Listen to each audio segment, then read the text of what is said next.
नीलमय सर्वाधार मंगलमय मंगलकरण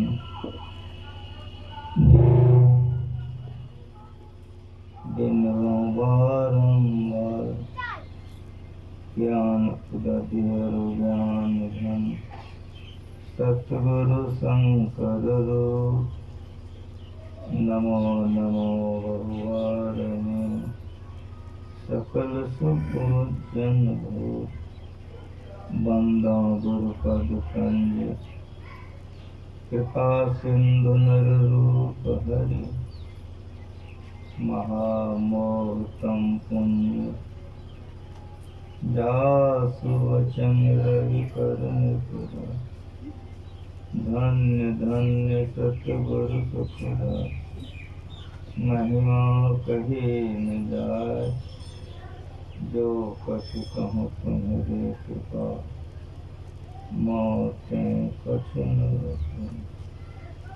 बोलिए प्रेम से सद्गुरु महाराज की जय। सत्संग में पधारे पत्रा सुनाओ।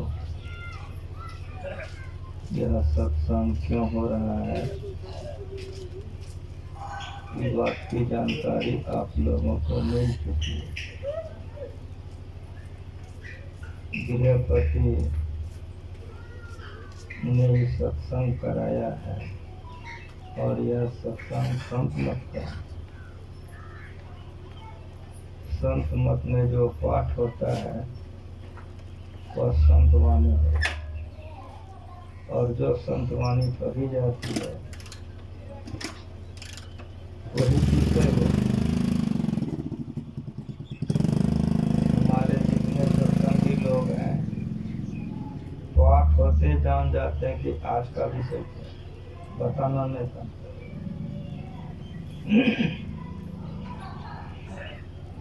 गृहपति ने संत मत सत्संग का आयोजन रखा है जिसमें आप श्री रामचरितमानस से पाठ सुने। आपका विषय गुरु है। संत मत में गुरु का स्थान सबसे ऊंचा है। गुरु से कोई ऊंचा स्थान ही नहीं है संत में। लेकिन गुरु को हम लोग समझे, गुरु किसको कहते हैं? आप लोग जितने हैं पढ़े लिखे हैं विचार करके कहिए कि गुरु किसको कहते हैं? तो कहिएगा जो ज्ञान दे उसको गुरु कहते हैं। दुनिया से कोई मत मजहब संप्रदाय या व्यक्ति ऐसा है कि नहीं मानेगा। गुरु कहते हैं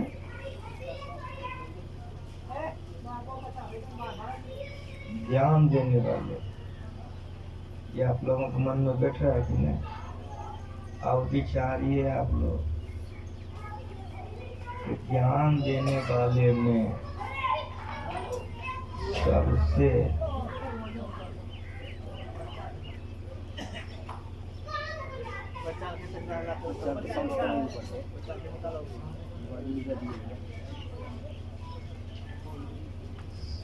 ज्ञान देने वालों में सबसे पहले का ज्ञानदाता कौन होगा? गंभीरता से सुनिए। संत का ज्ञान बड़ा ऊंचा ज्ञान। ज्ञानदाता में सबसे पहले से पहले, जिससे पहले नहीं, कौन होगा? अगर चारों वेद 18 पुराण 6 शास्त्र दुनिया तमाम ग्रंथों को पढ़ लेंगे तो कहेंगे सबसे पहले परमात्मा होगा। सबसे पहले परमात्मा होगा। यदि ये कहा जाए परमात्मा से पहले तो फिर वही परमात्मा होगा। परमात्मा से पहले कोई नहीं हो सकता। सबसे पहले से पहले परमात्मा। वो परमात्मा 10-20 तो नहीं है, वो एक है और अनंत है।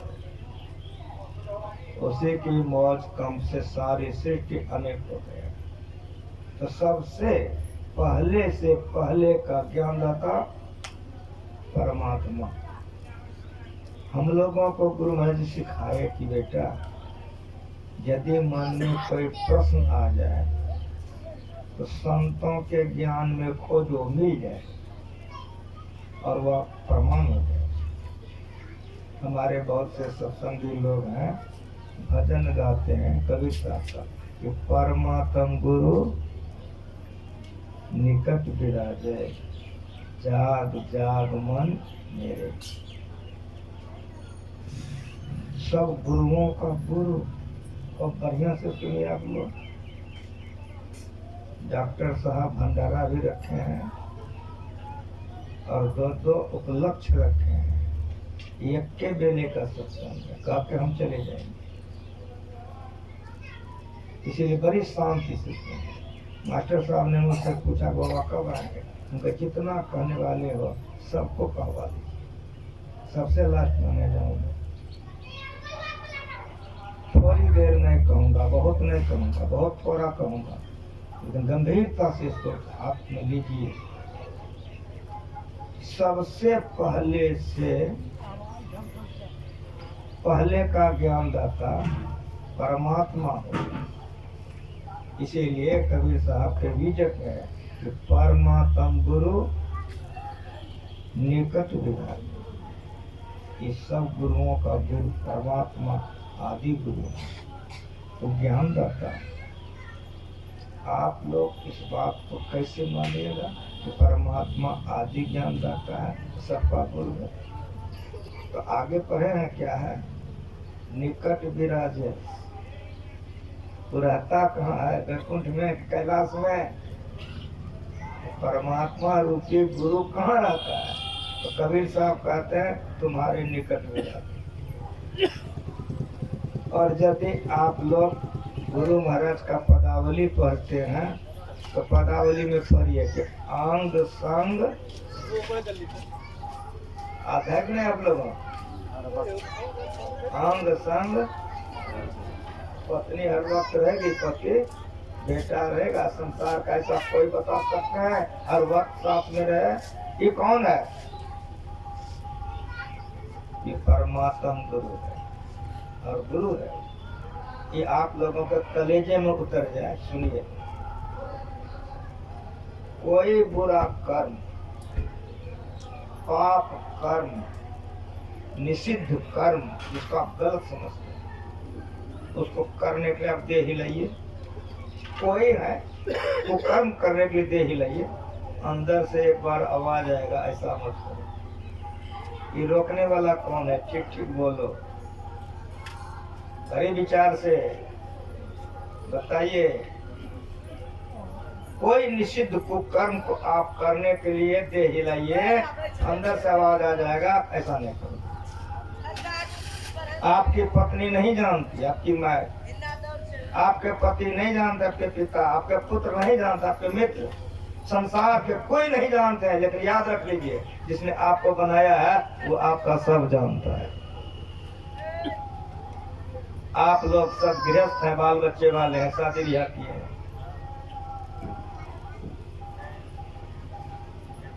माँ जन्म दी, पिता पाल करके बड़ा किया, लड़की जवान हो गई, लड़का जवान हो गया, काम क्रोध लोभ में फंस गया। माँ समझाती है, पिता समझाते हैं, लेकिन वो नहीं मानता, कर लेता है। परिणाम कौन भोगता है? समझ में आ रहा है? तो जिस तरह से माता पिता के बाद बच्चा नहीं रखा, काम क्रोध में फंस के कर लिया, उसी तरह हम परमात्मा के संतान हैं। मालिक हमको मना करता है, हम मानते नहीं है, इसलिए आवागमन में जन्मते मरते रहते। साफ साफ सुनो, इसीलिए जन्मते और मरते, उनका बात नहीं मानते हो, इसीलिए जन्मते और मरते। परमात्म गुरु, सब गुरुओं का गुरु इसीलिए गुरु शब्द को नहीं समझने के कारण लोग भटक रहे हैं। तो मेरे मन में आया कि जिस काम के लिए यज्ञ रखा है डॉक्टर ने, वही विषय रखना।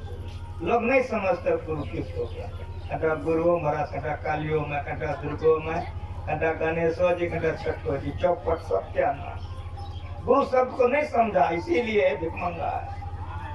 गुरु शब्द को समझिए। गुरु कहते हैं ज्ञान देने वाले को, और ज्ञानदाता में सबसे उत्तम, सबसे श्रेष्ठ और सबसे पहले से पहले का ज्ञानदाता परमात्मा। इसलिए गुरु कहने से सबसे पहले परमात्मा आता है, याद रख लीजिए, भुलाइएगा नहीं। और परमात्मा 33 करोड़ 36 करोड़ नहीं है, यदि है तो उन्हीं का सगुण रूप है। जब उनमें मौज कम हुए तब 33 करोड़ देवी देवता बनाए। अब मैं आप लोगों से पूछता हूँ कि आप कहते हैं शिव जी देवता है ना जी, शिव जी ने ज्ञान दिया कि नहीं? कोई कह सकेगा ज्ञान नहीं दिया? अच्छा, यदि ज्ञान दिया तो शिव जी कौन हो गया? ठीक ठीक बोलो। ज्ञानदाता को क्या कहते हैं? गुरु कहोगे ना। राम आए, ज्ञान दिए कि नहीं? कृष्ण आए, ज्ञान दिए कि नहीं? विष्णु भगवान ने ज्ञान दिया कि नहीं? सत्यनारायण भगवान ने ज्ञान दिया कि नहीं? काली माँ ने ज्ञान दी कि नहीं? दुर्गा माँ ने ज्ञान दी कि नहीं? 33 करोड़ बार बोलूं? अब एक के बार बोलता हूँ कि 33 करोड़ आया, इन लोगों ने ज्ञान दिया कि नहीं दिया? यदि ज्ञान दिया तो कौन हुआ बताओ हमको। आप कहोगे ऊपर ऊपर ही है, तो संतों ने खाली ऊपर ऊपर ने नीचे को भी किया है। उन्हीं कबीर साहब के वाणी में पढ़िए।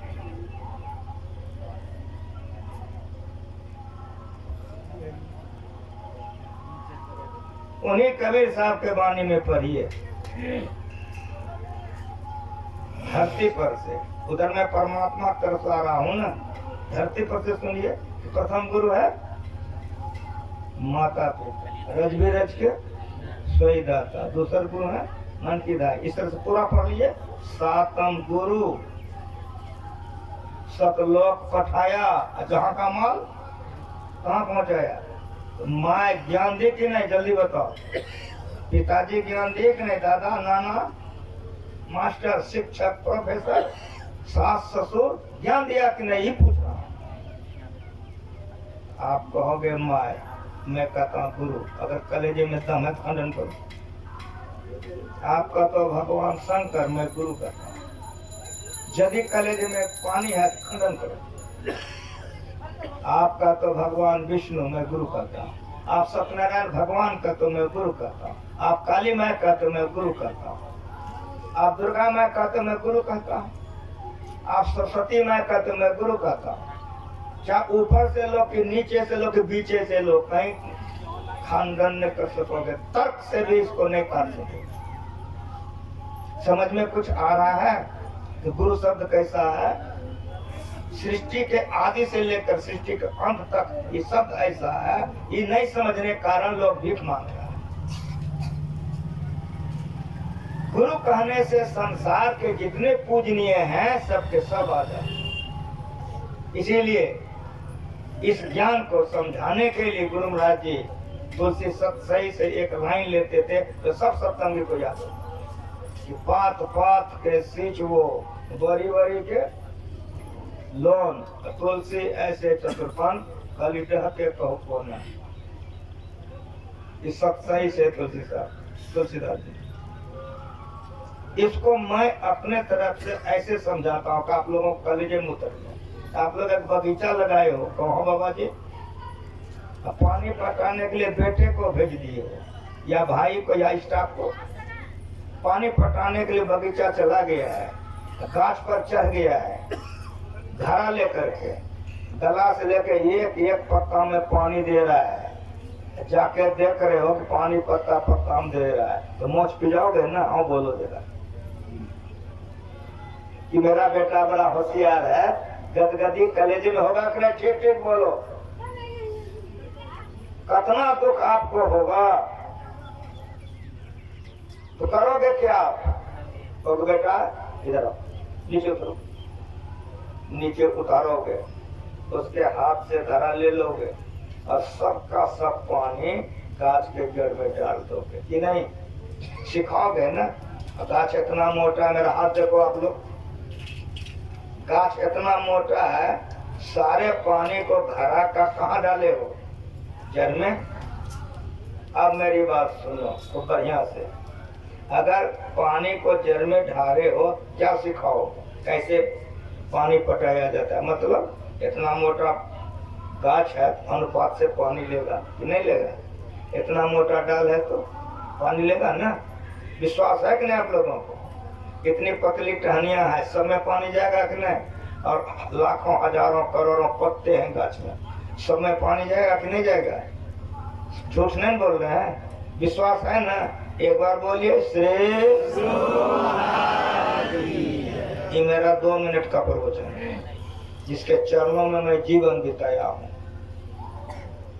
अब आप लोग ठीक ठीक कलेजे से सोच करके बताइए कि मेरा प्रणाम कहाँ कहाँ गया। खूब अस्थिर से सोचिए, परमात्मा से लेकर धरती पर तक का एक को चुन के निकालिए कि जहां मेरा प्रणाम नहीं गया, चुन के निकालिए। खूब होश में सुनिए और बढ़िया से सुनिए। तो गुरु शब्द कैसा है? 33 करोड़ देवता कब गिना, किसने गिना, तो मालिक जाने। नक्का 2, 4, 10 करोड़ इधर नहीं हुआ होगा। लेकिन मेरी बात को आप सुनो, मैं बचपन से जिसके चरणों में जीवन बिताया हूं, मेरा मालिक जो सिखाया है, अगर सीख लोगे तो बड़ा कल्याण हो। देवी देव समस्त, समस्त मतलब कितना? 33 करोड़। मैं आपको कहता हूं कि उसको 66 करोड़ कर दो, जो नक्का सब 33 करोड़ हुआ होगा। बड़ी गंभीरता से सुनिए, जो भी सही रखा गया है, उस पर प्रवचन सुन चुके हैं और रामायण है, बार बार पाठ होता है। मैं जिसके चरणों में जीवन बिताया तो बोलता हूँ तो मेरे हृदय में मस्ती रहती है, अहंकार में। समझ लोगे तो बड़ा कल्याण होगा, नहीं तो भीख मांगते रहो, कभी कल्याण नहीं होगा। देवी देव समस्त पूर्ण ब्रह्म परम प्रभु गुरु में करे निवास, कहता है। इस संत मत का ज्ञान है। गुरु शब्द में 33 गुना 66 करोड़ कर दो तो सबके सब गुरु में समावेश हो जाता है। ये गुरु शब्द है। इसलिए पहले गुरु को जानिए। जब तक गुरु को नहीं जानिएगा श्रद्धा नहीं होगी, और जब तक श्रद्धा नहीं होगी तब तक विश्वास नहीं होगा, और जब तक विश्वास नहीं होगा भक्ति नहीं होगी, जीवन सफल नहीं होगा। गुरु शब्द जानिए। गुरु किसको कहते हैं? चेहरे को गुरु नहीं कहते हैं, ज्ञानदाता को गुरु कहते हैं।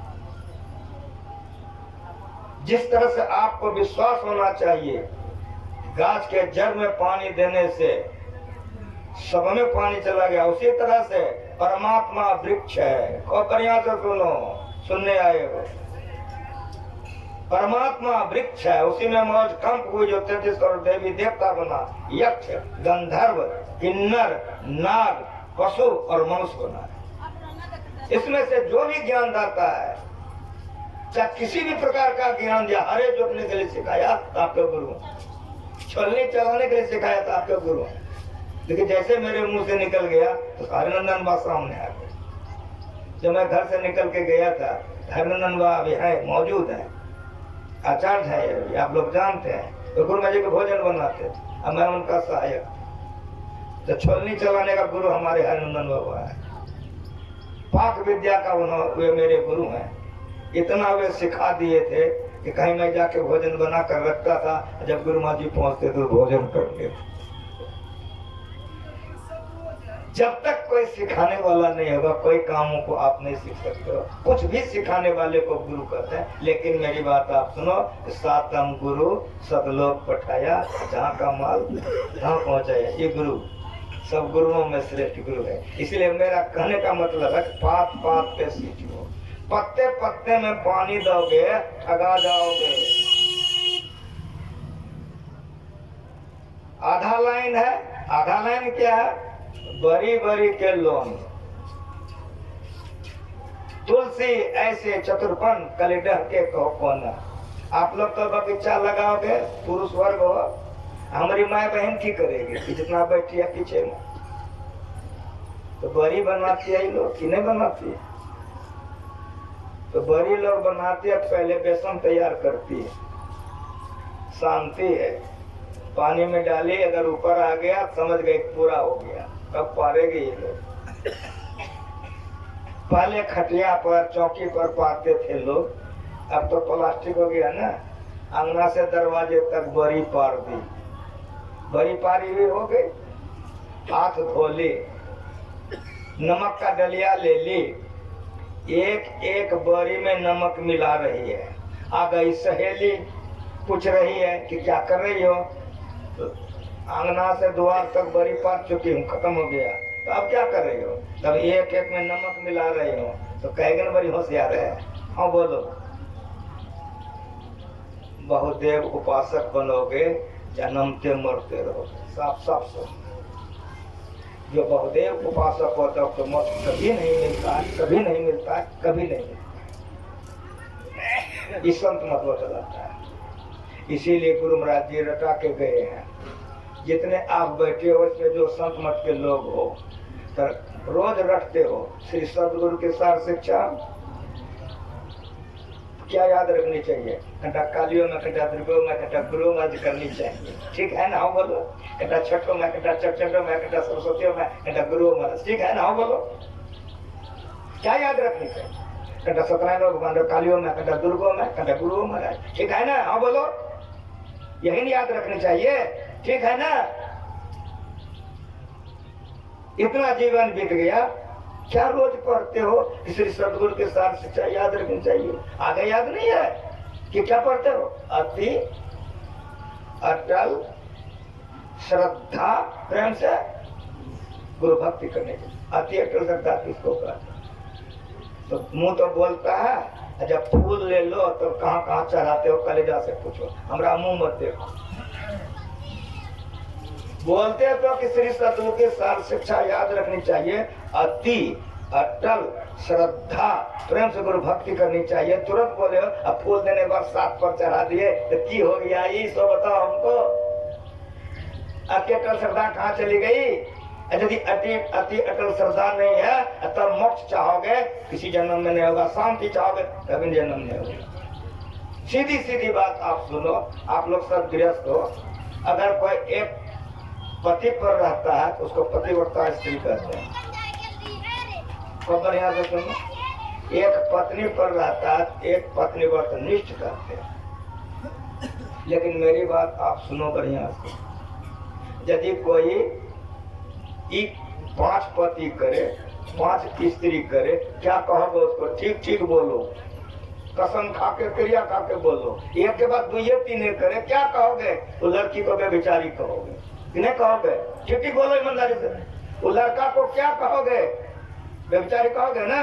उसी तरह से जो बेचारी भक्त होगा कभी मोक्ष नहीं होगा। साफ साफ सुनो, जब तक अति अटल श्रद्धा नहीं होगा कभी उन्नति नहीं होगी। और जिस जन्म में अति अटल श्रद्धा हो जाएगा वो जन्म आपका अंतिम जीवन हो जाएगा। फिर दूसरा जन्म लेने की आवश्यकता नहीं पड़ेगी। इसलिए गुरु शब्द को समझिए। तकलीफ है, दुख होता है कि लोग पढ़ते हैं, गुरु माँ जितना रटा के गए हैं, फिर भी गुरु पर श्रद्धा विश्वास का अभाव, बहुत दुख की बात। श्री सदगुरु की सार शिक्षा याद रखनी चाहिए। अति अटल श्रद्धा प्रेम से। अगर यदि ऐसा आप करेंगे तो आपके लिए कोई बात असंभव नहीं होगा। रावण को मार करके जब राम भगवान आए हैं, उनकी माँ पूछी है भगवान से कि रावण का वध कैसे किया? कहा कि गुरुदेव की कृपा और तुम्हारे आशीर्वाद से। भागलपुर में गुरु महाराज रहते थे, आप लोग जानते हो कि नहीं? कुपाघाट में गुरु महाराज जी रहते थे ना, जानते हो ना आप लोग? भागलपुर में एक हमारे सत्संगी थे, निरंजन लाल शर्मा, वो मारवाड़ी ब्राह्मण थे। भागलपुर अगर आप लोग गए हो तो भागलपुर रेलवे स्टेशन चौक पर उनका दवाई का दुकान था। बड़े अनन्य भक्त है, 100 परिवार। रविवार का रविवार गुरु महाराज जी का दर्शन करने जाते थे वे लोग। क्यों? रविवार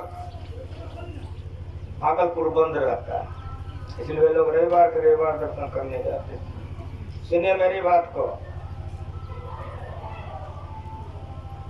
आप लोग अच्छे तरह से जानते हो कि 86 में गुरु महाराज जी का शरीर छूट गया, सब कोई जानते हैं। मैं 92 कथा सुना रहा हूं उसी परिवार का। आयुर्वेद के वे होलसेलर थे, गुरु महाराज जी के लिए, संसेवा के लिए, साहिबा के लिए, आश्रम वासियों के लिए। हमको बार बार दवाई लाने के लिए जाना पड़ता था। सत्संगी परिवार होने के कारण अपनापन बहुत हो गया। जब उनका दुकान बंद रहता तो घर पर चले जाते हैं। तो शर्मा जी कहते थे कि बाबा आए हुए हैं, कोई काम होगा, तो तुरंत साथ में जाके दवाई निकाल के दे देते। उनकी लड़की की शादी थी, गुरु महाराज जी गए थे आशीर्वाद देने के लिए। उनके घर पर सब गरवा सजा के रखा था, और गुरु महाराज जी जिस कमरे में भोजन कराया तो लगता था कि गाँव सब गरवा बना गया। आप एक गुरु महाराज जी का फोटो देखे होंगे, 4 महीने का टोपी वाला, खाली चश्मा पहने, उन्हीं के घर का। वो जमाने में वो बेचारे फोटोग्राफर को बुलवा लिए, वो फोटो लोगों को बहुत अच्छा लगता है। 4 दिन में शादी, आशीर्वाद दे के चले आए। लेकिन मेरी बात सुनिए, उसी दिन से उनके यहाँ ये नियम बन गया, भोजन बनता था पहले थाली जाएगी, गुरु महाराज जी को भोग लगेगा तभी कोई खाएगा। गुरु महाराज जी को निकलते वहां तस्वीर लगा दी गई। गर्मी का दिन है तो पंखा चलाते, जाड़ा का दिन है तो गुरु जी को कम्बल ओढ़ाते थे। अब भोजन बनाने में जरा सा देरी हो जाता था तो शर्मा जी के जो पोते पोतियां थी, छोटे छोटे बच्चे, दादी माँ, हाँ बेटा, गुरु जी ने जल्दी जी माँ, न भूख लगी है। जानते थे कि जब तक गुरु महाराज जी को भोग नहीं लेगा तो खाने दादी नहीं देगी। तो बच्चे लोगों में भी संस्कार हो गया कि पहले भोग लगेगा गुरु महाराज जी को तभी कोई खाएगा। एक बार की बात है, उनकी धर्मपत्नी ने टेलीफोन कर दिया शर्मा जी को कि गाय का घी समाप्त हो गया है, आप लेते आइए। क्यों? तो गुरु महाराज जी गाय का घी खाते थे, गाय घी में सब चीज बनता था।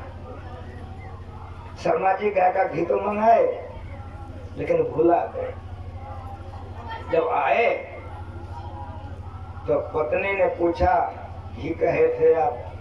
अब मंगाया तो था लेकिन भूल गए हम। तो कैसे बनाई फिर? कैसे घी में बना दी? अच्छा, चौपटी कर दी। रोने लग गए शर्मा जी। तब क्या करते हैं आप? गुरु महाराज जी कभी भैंस का घी नहीं खाते हैं, भैंस का दूध नहीं खाते हैं। अगर तुम बना दी तो हमको कहती, हम भोग नहीं लगाते। अब पेट खराब हो जाएगा गुरु महाराज जी का, क्या कर दी तुम? उसकी पत्नी मुस्कुराई। उसकी पत्नी बोली कि गुरु महाराज जी तो भगवान है, सब कुछ खाते हैं। तो शर्मा जी कहते हैं, गोपाल जी को लड्डू काहे चढ़ाती? जिसको जो नहीं रुचेगा वो कैसे होगा? अब उनको बड़ी चिंता हो गई, बड़ा खराब हो गया। सुनिए मेरी बात। दूसरे दिन वे गए, दुकान खोले, कोठ में दवाई वगैरह लिए, चल दिए। प्रातः काल का सत्संग समाप्त हुआ, सारे लोग चले गए थे। बरंडा पर संसेवा चिंतित थे कि शर्मा जी चढ़ गए। प्रणाम किया, कहा आइए महाराज, कल से मैं आपको याद कर रहा हूँ। कहा क्यों? कहा गुरु महाराज जी का पेट खराब हो गया है, जार हो रहा है। शर्मा जी रोने लगे। संसेवा ने पूछा कि शर्मा जी आप क्यों रो गए? मेरे मैंने गलती की है। कहा आपने? कहा आपने क्या गलती की? कहा मैं भैंस घी का भोग गुरु महाराज जी को लगा दिया, जिसके चलते पेट खराब हो। चलिए क्षमा मांग लेता हूँ, मैं दवाई लेके आया हूँ। चलिए। तुरंत गए, गुरु महाराज जी को कहा हजूर शर्मा जी आए, उठा के बैठाइए। शर्मा जी, हाँ मेरी पेट खराब हो गई। रोने लगे पेट पकड़। तुरंत कोट से दवाई निकाले। हजूर गलती के लिए क्षमा कर दिया जाए, हमसे अपराध हो गया। ये दवाई लाया हूँ, हजूर ले लिया जाए, पेट ठीक हो जाएगा। संसेवी जी सरकार, शर्मा जी दवाई लाए, खिलाइए। गुरु महाराज जी को खिलाए, उनका पेट ठीक हो गया। समझ रहे हैं? इतने श्रद्धालु में लोग। अब सुनिए कि 92 में क्या हुआ। 86 में गुरु महाराज जी का शरीर छूट चुका, आप लोग सब जानते हैं। 92 कथा सुनाता हूँ मैं। जिस तरह से अभी डॉक्टर साहब से मेरा प्रेम है, अपने परिवार के तरह ही हमारे है, बुला लिए है, आ गया हूँ।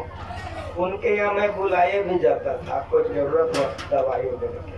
तो उनकी धर्मपत्नी ने जो मुझको सुनाया, सो मैं आपको सुना रहा हूँ। सुनिए। 92 में उनकी धर्मपत्नी बीमार पड़ गई। निरंजन लाल शर्मा ने भागलपुर में कई डॉक्टरों से दिखाया, ठीक नहीं हुई।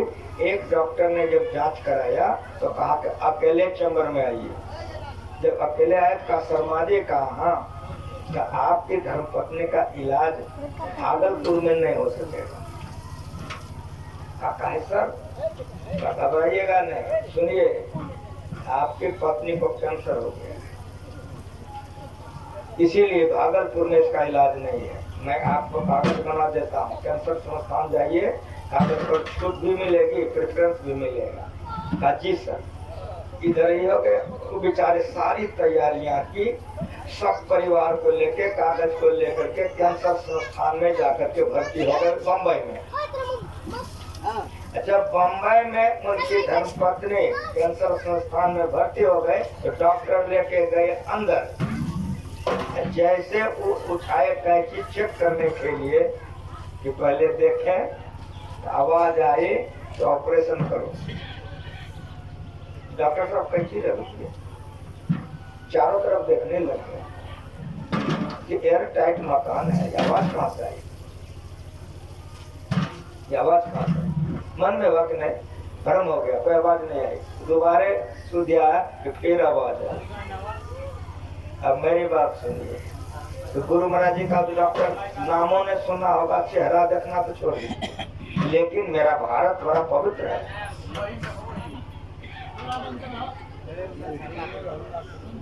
थोड़ी देर बाबू तुम लोग शांत रहो, बैठे डॉक्टर साहब।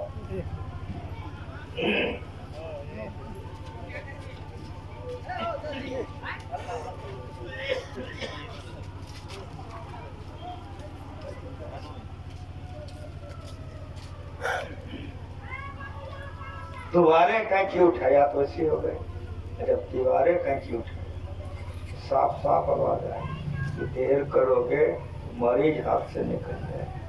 समझ गया, कोई ऊपर वाले का आवाज है। क्या कि मेरा भारत बड़ा पवित्र है ना, कोई न कोई नाम रूप से कोई न कोई देवी देवता के लोग पूजा करता है कि नहीं करता है। समझ गए कि इसमें कोई ऊपर वाले का तुरंत आदेश कर दिया, तैयारी करो। ऑपरेशन की तैयारी हो गई। कितना बढ़िया ऑपरेशन हुआ, इतना सुंदर ऑपरेशन हुआ कि हंसते हंसते डॉक्टर साहब क्लिनिक से निकले और विष्णु बाबू से बोले कि विष्णु बाबू, माता जी का ऑपरेशन बड़ी सुंदर हुआ है, लेकिन अभी ये होश में नहीं है। आप लोग इसको छेड़छाड़ नहीं कीजिएगा, हम आएंगे हमें उठाएंगे, इसलिए आप लोग छेड़छाड़ नहीं कीजिएगा। कहा जी सर यही करूँगा। चले गए, वे स्नान किए, भोजन किए, आराम किए। इस बेले में आए, कहते माता जी आप हमको पहचानते हैं? जी डॉक्टर साहब। आप तो होश में आ गए, हमको पहचान लिए, चलिए मैं आपको टहलाता हूँ। तो जो उठाए तो विष्णु जी आ गए। तो विष्णु जी केवल आपकी माँ है कि मेरी भी माँ है? कसर के भी मत उधरे रहिए, छुइएगा नहीं। डॉक्टर अपने से उठाए, लेके डॉक्टर जा रहे हैं। ये लोग आने लग गए, डॉक्टर आप लोग कोई मत आइए। जब 10 कदम आगे बढ़ गए जब डॉक्टर साहब पूछते कि माता जी आपके साथ में कौन आए हैं? क्या मेरे पतिदेव आए? क्या और कौन आए? क्या मेरा बड़ा बेटा विष्णु आया है? क्या और कौन आए हैं? क्या मेरी बेटी आई है? क्या और कौन आए हैं? तो एक बार चुप हो गई तो बोलती है कि डॉक्टर साहब धरती पर हमारे कौन है? हमारे गुरु महाराज आए। जैसे बोली कि हमारे गुरु महाराज आए हैं, डॉक्टर साहब कहते हैं कि पगली किसका किसका गिना रही थी? तुम्हारे गुरु महाराज बड़े वृद्ध थे, दाढ़ी लंबी लंबी उजली उजली थी, उनकी केस भी उजली उजली। तो कहते हाँ डॉक्टर साहब हमारे गुरु महाराज जी का 100 बरस उम्र हो गया, इसलिए सारे केस दाढ़ी उनकी एकदम उजली। फिर कहते हैं कि माता जी वे गिरवे के कपड़ा पहनते थे, कुर्ता धोती।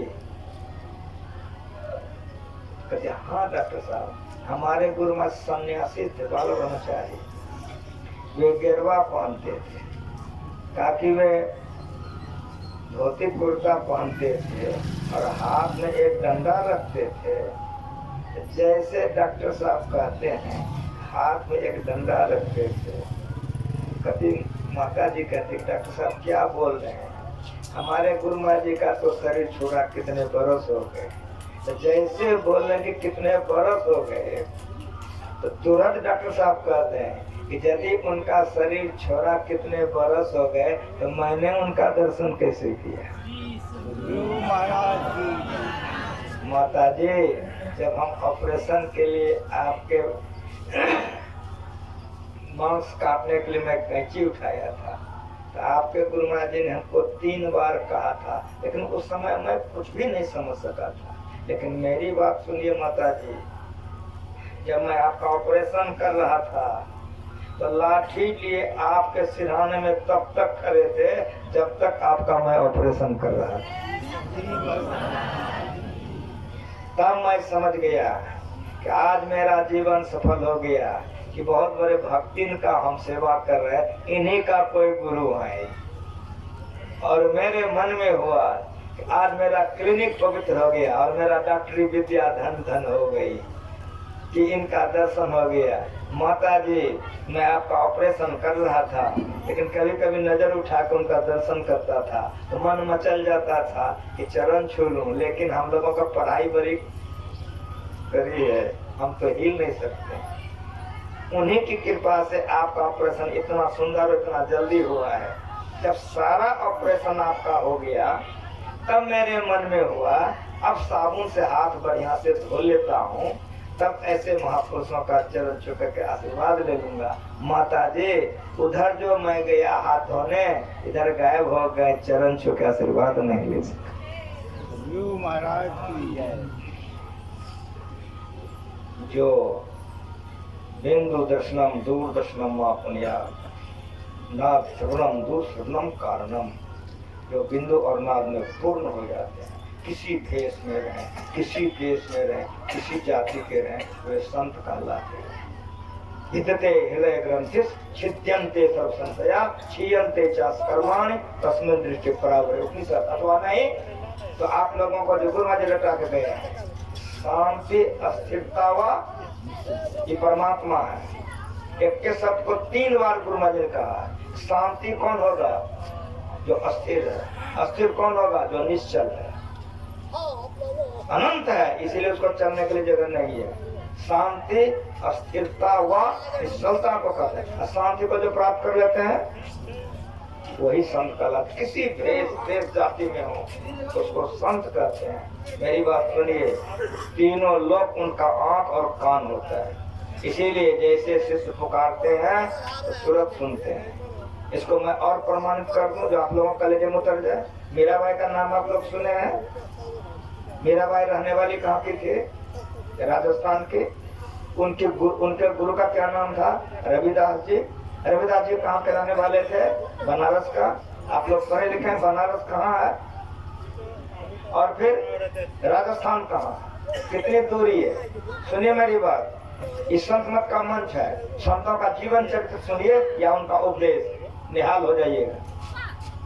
मीरा ने बहुत से ब्राह्मणों को आमंत्रित किया भोजन के लिए। सारे ब्राह्मण लोग बैठ गए हैं, परोसा चला गया है। भोजन के निवेदन की, एक ब्राह्मण उठ के कहा कि मैं भोजन नहीं करूंगा। हम लोग मीरा ने कहा क्यों नहीं करेंगे? कहा आप चमार को गुरु बना रखी हो, रविदास जी जाति के चमार। हम ब्राह्मणों को अगर गुरु बनाते तो शरीर शुद्ध होता। ये जो सुनी मीरा तो बड़ा चोट लगा मीरा। माता पिता गुरु का निंदा नहीं सुनना चाहिए। मीरा ने आंखें बंद कर ली। आंख बंद करने का मतलब है तिरस्कार करना। तिरस्कार का मतलब थोड़ा मुंह है नहीं देखे, इसलिए आंख बंद कर ली। लेकिन मेरी बात आप सुनो, आंख बंद करके पुकारिए कि गुरुदेव आप कहाँ हो, क्या सुनवा रहे हो? मेरी बात आप सुनो, मंगा के पढ़ लेना। दंत कथा कहने के लिए मैं नहीं आया। यहाँ बोल रही है कि गुरुदेव कहाँ है, क्या दिखा रहे हैं, और वहीं सुन रहे हैं, वहीं से देख रहे हैं। रविदास जी चाम काट रहे थे, उसको कटार कर मेरा हाथ देखो, ऐसे होता है, ऐसे काटता है चाम। हाथ में कटार था, काट रहे थे। जैसे मीरा बोली कि कहाँ है, क्या सुनवा रहे हैं, स्व शरीर उसी क्षण मीरा के सामने में रविदास प्रकट हो गए। करके देखिए, सब ब्राह्मणों का हैकरी ठंडा हो गया, ये तुरंत कहाँ से आ गया? ये गुरु होते हैं। इसीलिए गुरु के प्रति जो ईश है सो गुरु है, जो गुरु है सो ईश है। इस भाव से जो गुरु का पूजा करेगा उसका जीवन सफल होगा, नहीं तो मरेगा, जन्मेगा, बेविचारी भक्ति होगा, शांति नहीं मिले। तुरंत रविदास जी कटार लिए प्रकट हो गए, मेरा चरणों में प्रणाम किया। तो पूछा रविदास जी ने, बेटी क्यों रो रही हो? कहा इन लोगों को भोजन डाली हूँ, ये लोग भोजन नहीं करते। तो पूछा हे देवता हो, आप लोग भोजन क्यों नहीं करते हो? कहा तुम चमार हो इसीलिए भोजन नहीं करता। ये देवता देवता कर रहा हो, चमार चमार कर रहा है। बुंद अघात सहाय गिरी कैसे, दखल के वचन संत साधे से। प्रमाण के साथ ये देवता देवता कर रहा है और चमार चमार कर रहा है। कैसे लिए? तब पूछा रविदास जी ने, हे देवता हो, ब्राह्मण का क्या पहचान है? तो सब लोग जनेऊ निकाला। ब्राह्मण लोगों का यज्ञ पवित्र होता है, जनेऊ निकाला। ब्राह्मण क्षत्रिय वैश्य में यज्ञ पवित्र होता है। देखिए बोले तो हमको गुरु माँ जी याद आ गए। एक बार समय समय पर 3-3 बार गुरु माँ जी हमको पूछे थे, केदार तुम्हारा जन्म हो गया था? हमको हजूरी के चरण में सब हो गया। तो जिस तरह से आप लोगों को लड़की की शादी में खर्चा होता है, जन्म में वैसे खर्चा होता है। सबों ने सूता निकाल निकाल के दिखाया कि ब्राह्मण का पहचान ये है। तो रविदास मुस्कुराए, कहे तो बाजार का धागा है, कोई वो खरीद के गला में पहन लेगा, ये ब्राह्मण का पहचान कैसे होगा? तो उन लोगों ने ऐड करके कहा कि तुम ही बताओ। का ब्रह्म सूत्र। सब दिमाग ठंडा हो गया। रविदास जी ने कहा कि ब्राह्मण का पहचान है ब्रह्म सूत्र। आप लोग हनुमान जी का फोटो देखे हो?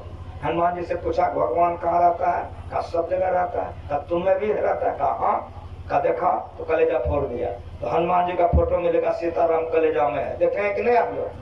देखे हैं ना? उस तरह से बाजार में फोटो मिलेगा जो मैं बोल रहा हूँ। रविदास जी के हाथ में कटार था, मारा कलेजे में, कलेजा फोड़ दिया। बंके को घुसाया, धागा निकला। अब कलेजा खुला हुआ है, धागा निकल के कहा कि देखो ये ब्रह्मसूत्र है, दिखाओ। किसी को कलेज में ऐसा गटागट खा लिया।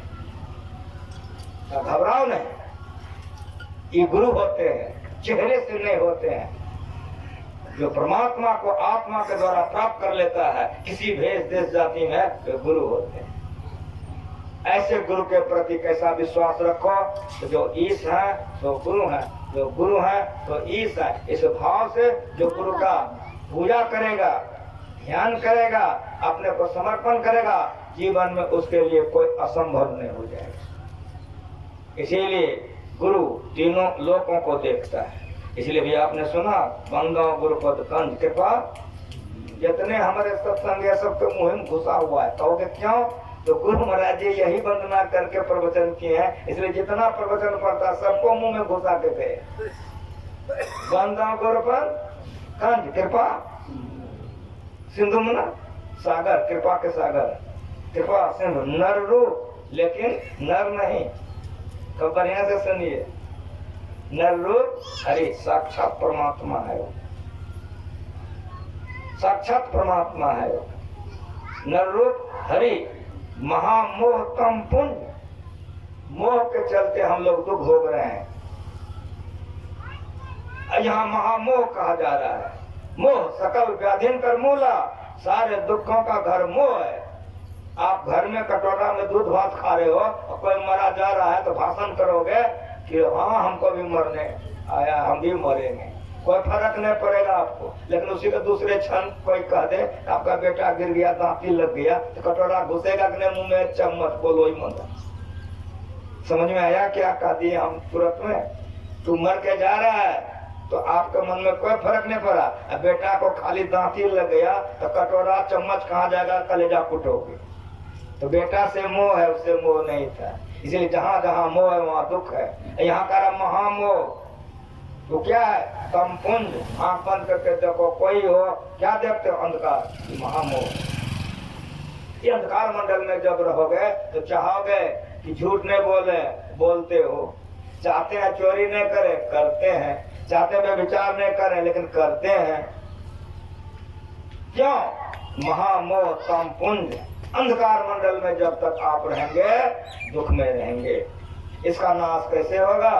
जासु वचन रवि मन सूर्य कर मन किरण, जिनके वचन से अंधकार का नाश हो जाए उसी को गुरु कहते हैं, उसी को गुरु कहते हैं। और जब अंधकार का नाश हो जाएगा अज्ञानता चली जाएगी। जब अज्ञानता चली जाएगी, झूठ बोलोगे, चोरी करोगे, नशा पियोगे, व्यभिचार करोगे। एमए क्लास का एक लड़का को मैं समझा रहा था, उसी के क्रम में मैंने कहा कि झूठ नहीं बोलना, चोरी नहीं करनी चाहिए। कहा बाबा मैं कभी चोरी नहीं करता हूँ। मैंने कहा बेटा दिन रात चोरी करता। कहा मैं आपको विश्वास दिलाता हूँ, आप ऐसे क्यों बोल रहे हैं? मैंने कहा कि सुनो, तुम एमए पढ़े हो, चोरी तुम किसको कहते हो? दूसरे की वस्तु हाथ से बिगड़ पूछे ले लिया तो चोरी कहते हो ना? तो जी और क्या? हम कहा अब मेरी बात सुनो कि दूसरे की वस्तु हाथ से तुम ले लिया तो चोरी हुई? कहा हम कहा सुनो, आंख भी चोरी करती है, कान भी, जी हाँ भी चोरी करती है। इतने कहना था कि हमें पास लड़का भजन भी रोने लग गया पैर पकड़ के, कहाँ बाबा पटक दिए, ठीके कहते। आपका आंख चोरी नहीं करे, आपका जिभ्या कान चोरी नहीं करे, कोई इंद्रिया चोरी नहीं करे। मजाक है, लेकिन मेरी बात सुनिए। जासु वचन रवि कर नहीं कर, दृष्टि की धार को जोड़ो, कहाँ कैसे जोड़ो, ये गुरु होते हैं जो सिखाते हैं। अगर यदि ये हो जाए तो गलती नहीं होगी, होगी ही नहीं। अंधकार उखड़ जाए। आप लोग भजन भेज लिए हो, दृष्टि योग समझ रहे हैं? मेरा हाथ आप लोग देखिए, एगो खुट्टा को हम उखाड़ रहे हैं तो सारी पकड़ी हाथ में आएगा कि नहीं? समझ में आ रहा है आपको? हाथ, पैर, गुदा, लिंग, रसना, कान, त्वचा, आंख, सबका ताकत ही पकड़ में आएगा ना। खुट्टा उखाड़ने के लिए पूरा ताकत लगाना पड़ेगा ना। अगर पूरा ताकत लगा उखड़ेगा ना।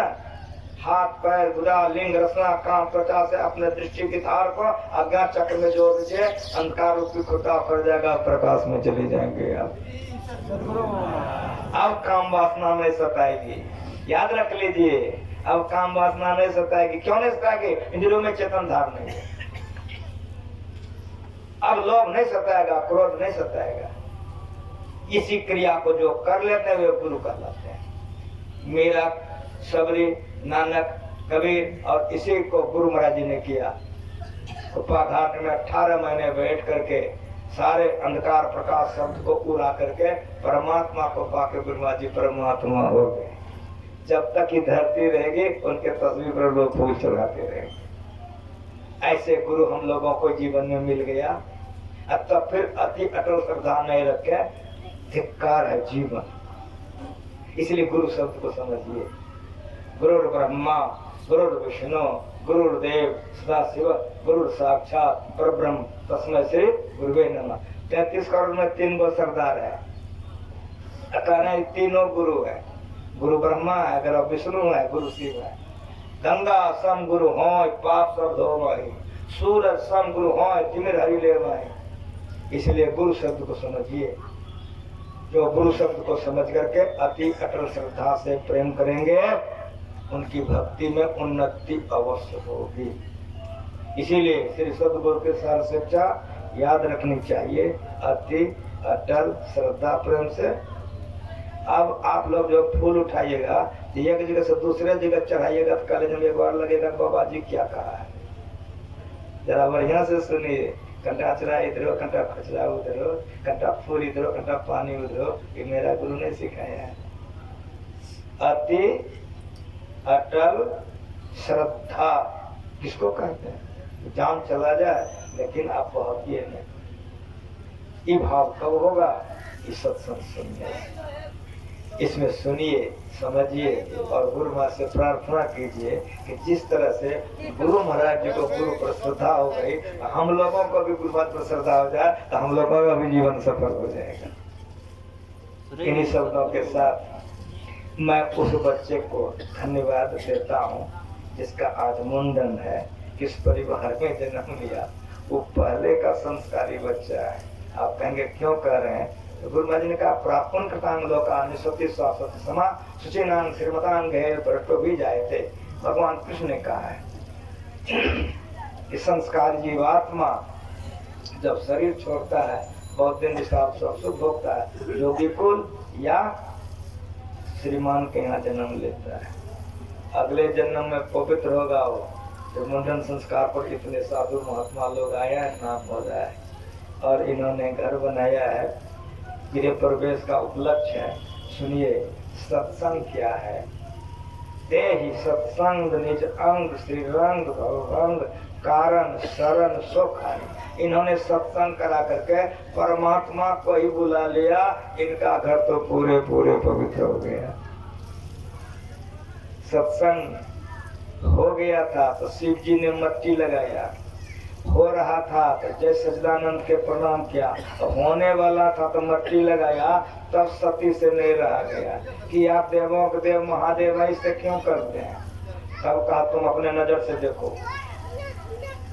कि जहाँ मैंने प्रणाम किया था बहुत से भक्तों का वहाँ पर चरण पड़ा था, इसलिए मिट्टी को लगाया कि मेरी भक्ति बढ़ेगी। और तुम्हारे साथ में रहने के कारण सत्संग हो रहा था, नहीं जा सका, जय सच्चिदानंद का करके प्रणाम किया। और यहाँ को देखो तुम अपनी दृष्टि से कि मिट्टी कैसे कसुस आ रही है आपस में। जल्दी ये भक्त लोग आकर के सत्संग करने जहाँ सत्संग होता है वो स्थान पवित्र हो जाता है और सत्संग परमात्मा का निज अंग है।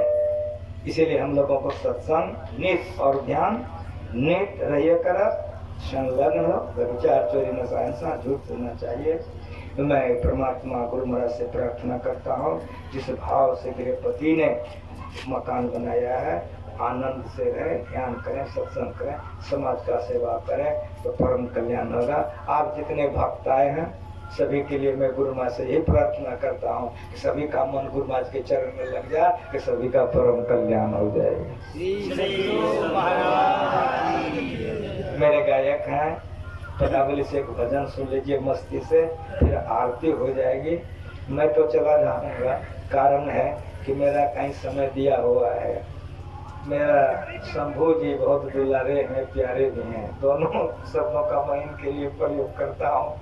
इन्होंने मुझसे कहा कि बाबा ऐसे ऐसे बात हो गया है, माँ कहती है कि उसी दिन सत्संग होना चाहिए। तो मैंने कहा कि डॉक्टर साहब जब माँ कहते उसी दिन होना चाहिए तो उसी दिन सत्संग होगा। तो नहीं बाबा आप कहना पड़ेगा। हम कहा आ जाएंगे हम। तो हम दूसरे जगह से सत्संग करके आए, अब दूसरे जगह जाएंगे। बीच का जो गैप था आप लोगों का दर्शन करने हम चले आए इसीलिए आरती के बाद मैं चला जाऊंगा। मैं गुरु महाराज परमात्मा से प्रार्थना करता हूँ तो बढ़िया से इनका जग सफल हो जाए। रात में भोज भंडारा है, सब लोग खाइए पीजिए, मंगल से रहिए। बोलिए प्रेम से।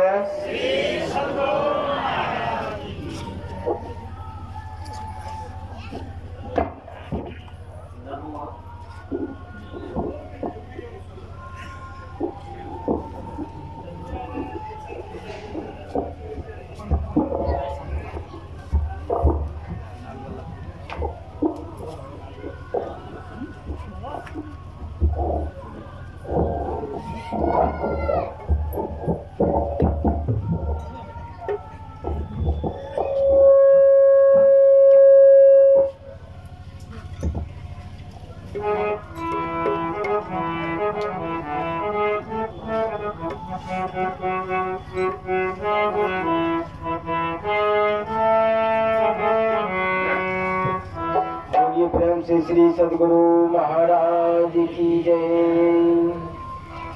गुरु गोविंद दो के लागे पाँव। बलिहारी गुरु आपकी जिन गोविंद दियो बताए। बलिहारी गुरु आपकी गोविंद दियो बताए। कबीर ते नर अंध है, कबीर ते नर अंध है, गुरु को कहते और हरि रूठे तो ठौर है, गुरु रूठे नहीं ठौर। हरि रूठे तो ठौर है, जगह है, गुरु रूठे ठौर। आइए भजन से।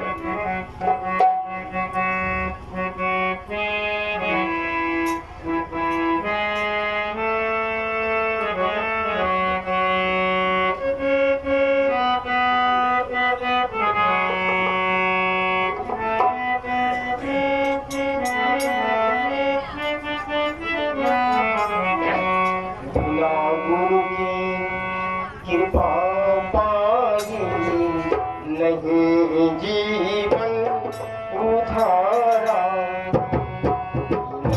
गुरु की कृपा पाई नहीं जीवन उधारा है, नहीं जीवन उधारा है, नहीं जीवन उधारा है।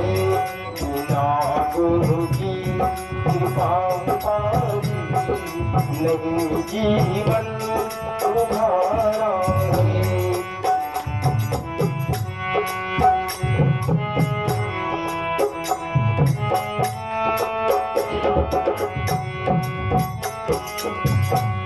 भक्ति श्रुति आई हम भाती, अयन सुधिया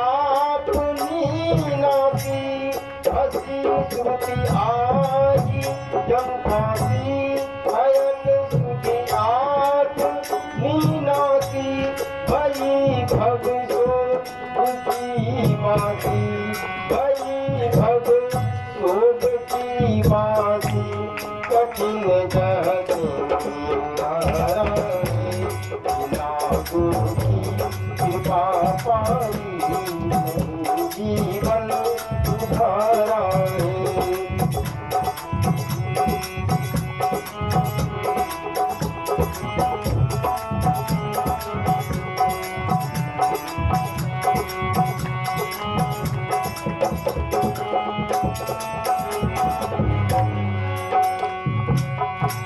गुरु निज भेद बतलावै, सूरत को राह दर्शावै।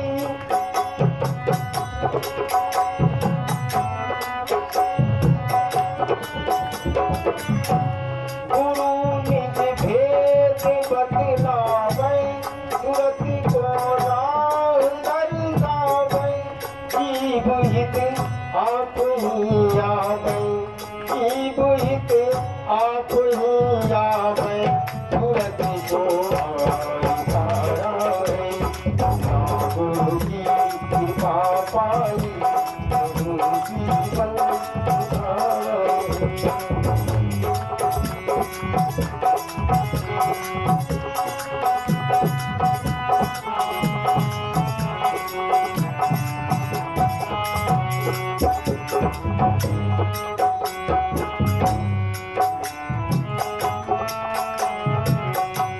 गुरु ही तो है, गुरु ही तो है, गुरु ही जीव में तो है।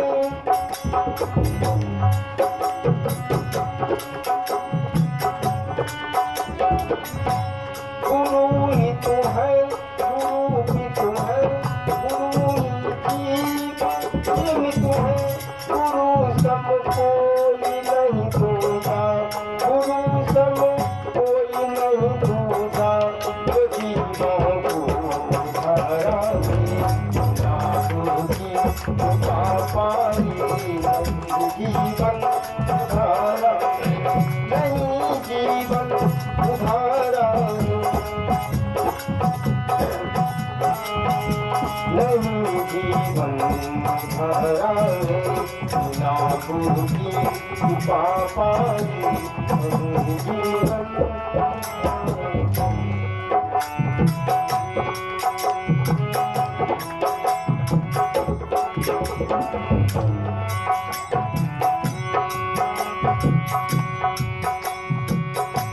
गुरु की नीति कर पूजा, जगत निष्कम नहीं दूजा।